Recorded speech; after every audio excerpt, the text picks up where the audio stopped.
നമസ്കാരം. പതിറ്റാണ്ടുകൾക്കൊടുവിലാണ് 2002 ഇസ്രായേലും തുർക്കിയും തമ്മിലുള്ള ബന്ധം അത് സാധാരണ നിലയിലാവുന്നത്. പക്ഷെ അതിനധികം ആയുസ് ഉണ്ടായിരുന്നില്ല. ഈ ഒക്ടോബർ 7-ാം തീയതി ഹമാസ് നടത്തിയ ഒരു മിന്നൽ ആക്രമണം, അതിനുശേഷം ഇസ്രായേൽ ഗാസയിൽ നടത്തിയ സൈനിക നടപടികൾ, ഇതൊക്കെ ഇസ്രായേലും തുർക്കിയും തമ്മിലുള്ള ബന്ധത്തെ വഷളാക്കിയിട്ടുണ്ട്. എർദോഗൻ ഇസ്രായേലിനെതിരെ കടുത്ത നിലപാട് തന്നെ സ്വീകരിച്ച ഒരു നേതാവുമാണ്.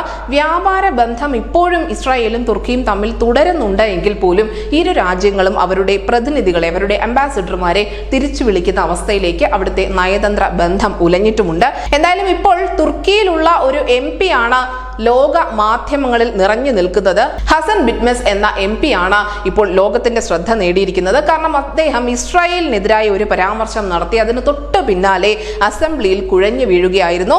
ഇസ്രായേലിന് മേൽ അള്ളാഹുവിന്റെ കോപം ഉണ്ടാകുമെന്ന് പറഞ്ഞതിന് തൊട്ട് പിന്നാലെയാണ് അദ്ദേഹം ഹൃദയാഘാതം മൂലം അസംബ്ലിയിൽ കുഴഞ്ഞു വീഴുന്നത്. 53 വയസ്സുള്ള പ്രമേഹ രോഗബാധിതനായ അദ്ദേഹത്തെ പെട്ടെന്ന് തന്നെ ആശുപത്രിയിൽ പ്രവേശിപ്പിച്ചിട്ടുണ്ട് എങ്കിൽ പോലും അദ്ദേഹത്തിന്റെ ആരോഗ്യനില ഗുരുതരമാണ് എന്ന് ഡെയിലി സഭ റിപ്പോർട്ട് ചെയ്യുന്നുണ്ട്. ഇതിന്റെ വീഡിയോ സോഷ്യൽ മീഡിയയിൽ ഒന്നടങ്കം വ്യാപകമായി തന്നെ പ്രചരിക്കുന്നുമുണ്ട്. ആർക്ക് മേലാണ് ദൈവകോപം ഉണ്ടായത്? തുർക്കിയുടെ MP-ക്ക് മേലാണോ അതോ ഇസ്രായേലിന് മേലാണോ എന്ന് ചിന്തിക്കേണ്ടിയിരിക്കുന്നു എന്ന രീതിയിലുള്ള പരിഹാസങ്ങളും ഉയർന്നു വരുന്നുണ്ട്. തീർച്ചയായും ഒരാളുടെ ആരോഗ്യസ്ഥിതിയെ ചൊല്ലി മോശം പറയുന്നത് അത്ര നല്ല പ്രവണതയൊന്നുമല്ല. പക്ഷേ അദ്ദേഹത്തിന്റെ ഈ അള്ളാഹുവിന്റെ കോപം എന്ന പരാമർശമാണ് ഇത്തരത്തിലുള്ള പരിഹാസങ്ങൾക്കൊക്കെയും വഴിവെച്ചിരിക്കുന്നത്. ഈ വീഡിയോ ദൃശ്യങ്ങൾ വൈറലാണ്. പ്രേക്ഷകർക്ക് കാണാൻ ഈ വീഡിയോ ദൃശ്യത്തിന്റെ ലിങ്ക് ഡിസ്ക്രിപ്ഷനിൽ നൽകിയിട്ടുണ്ട്. ന്യൂസ് ഡെസ്ക് ന്യൂസ് ഇനി മലയാളം.